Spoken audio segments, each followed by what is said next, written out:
Good morning everyone and welcome to this new video. Today, continuing our roundup through all the major currents that have made psychology so famous and so important as a science, we are going to analyze constructivism. Constructivism that saw the light of day around the mid-50s thanks to a very great psychologist from the United States, George Kelly, who assumes that there are multiple alternative ways of interpreting the reality around us and that they are all equally valid. And this is precisely the paradigm of constructivism. The term constructivism derives from a philosophical view that known reality does not precede knowledge, but rather is constructed or reconstructed by the knowing subject, that is, the subject who perceives it. Thus, reality is not something objectively given, but is precisely expressed in the combination of subject and perception, knowledge of the world, that is, the subject actively perceives and constructs its reality. So reality, depending on the subject experiencing it, actively constructing it, is not something objectively given and objectively the same for everyone, but I repeat, it is the construction of each of us experiencing our own reality.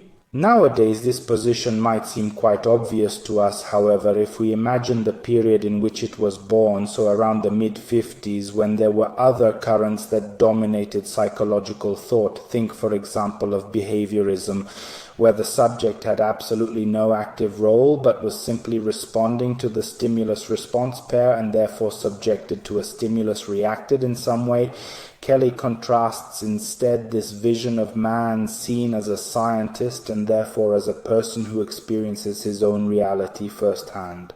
Man is seen by Kelly as motivated to learn about the world, to create meanings for himself, to give meanings to what he experiences, what he observes, etc., and thus does so actively as precisely a scientist. Based on these assumptions, George Kelly developed his most famous theory, the theory of personal constructs, according to which each of us, all people, do not know the world directly, but simply through the images they create for themselves. Based on this, as I mentioned earlier, Kelly sees man as a scientist, continually constructing and modifying through experiences his knowledge and assumptions. What then are these constructs? They are nothing more than mental maps of reality along with their opposites. This is because Kelly tells us that to know something we must also understand what that thing is not. And so, for example, if we feel joy about something, it is not certain that another person will interpret that gesture or that thing that we feel joy about in the same way.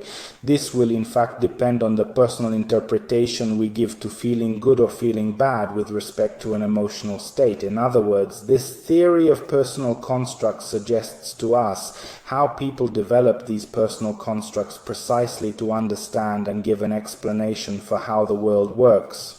Basically, thanks to these personal constructs, each of us is able to make sense, an explanation for what we observe and experience every day.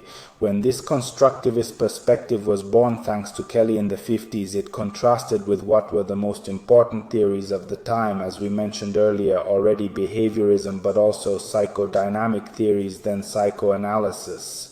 This is because Kelly saw people as active creators of their own reality, as opposed instead to these currents that left little room for the activity of the human being. Kelly in fact tells us that human beings from the moment they are born throughout the course of their lives tend to develop these personal constructs, which then are nothing more than mental representations that we use to give explanations, I repeat, to what is the surrounding reality, to what we experience. And so they are based primarily on what are our observations of the world, on what are our personal experiences of the world, as opposed to what the behaviorists were saying, for example, who saw the subject as a passive being who underwent and was conditioned to certain behaviors on the basis of rewards, on the basis of punishments, on the basis of reinforcements, or with regard to psychoanalysis, which saw man as always dominated by his unconscious desires or his childhood experiences. And so Kelly instead gives an active role to people who actively interpret their reality based on the experiences they have. Kelly basically tells us that throughout our lives we are constantly doing experiments to test our beliefs, observations, and perceptions. The moment the experiments we do work and lead us to a result, then we reinforce what our current positions are. Otherwise, if not, we can also redefine what our current positions are and even change them. Kelly also supports the fact that all things, all events that can happen can be subject to multiple interpretations. And therefore, since there are multiple events and things that can happen to us, we can also choose the construct that best suits us to interpret that particular phenomenon. How do we use these constructs? Kelly tells us that, as I said before, we move a little bit like a scientist. And so making hypotheses and trying to prove those hypotheses. The first point is to ask ourselves a question, make a hypothesis, and then try to prove it. Then if the hypothesis we have made comes true, we can maintain that construct for similar future events. If not, we will be forced to work out a change. The moment the hypothesis does not prove itself, Kelly tells us that we can move in three ways. The first is to reconsider how and when to apply the construct. The second is to alter this construct. The third is to abandon it altogether. The third possibility is to abandon the construct altogether. However, Kelly tells us to consider it only at the last, as he tells us that event recurrence plays an important role within construct theory. The initiator of this current, as we said, is considered Kelly, but then there have been many others from which we can mention Mead, Piaget, Vygotsky, and Watzlawick. Summarizing what the main points of this theory are, we can say that therefore reality cannot be interpreted objectively, but since each of us is the maker of our own interpretation, it is entirely personal.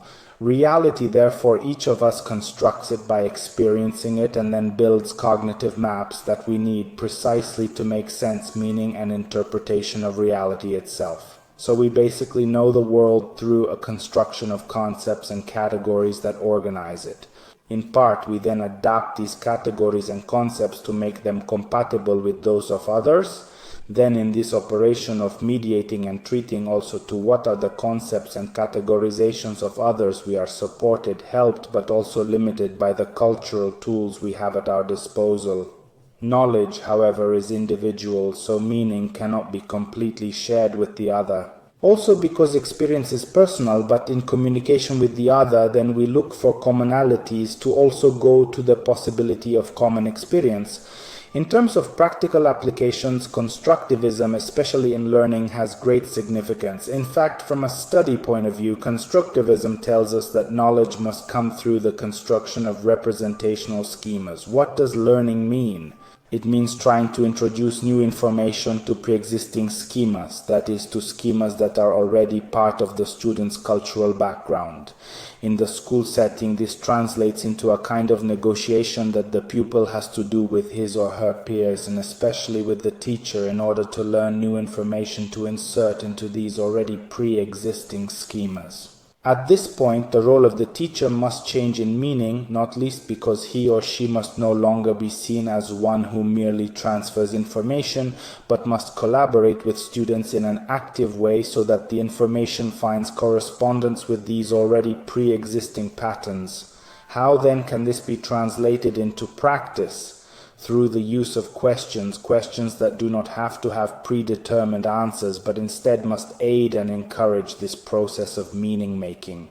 To foster truly meaningful learning, the teacher must also be able to adopt the student's view, precisely in order to predispose this more effective learning. Well, with this talk about Kelly's personal constructs, and thus about constructivism making the subject truly active in his own process of knowing reality, my video today is over. I bid you farewell. Thank you for your attention and see you next time.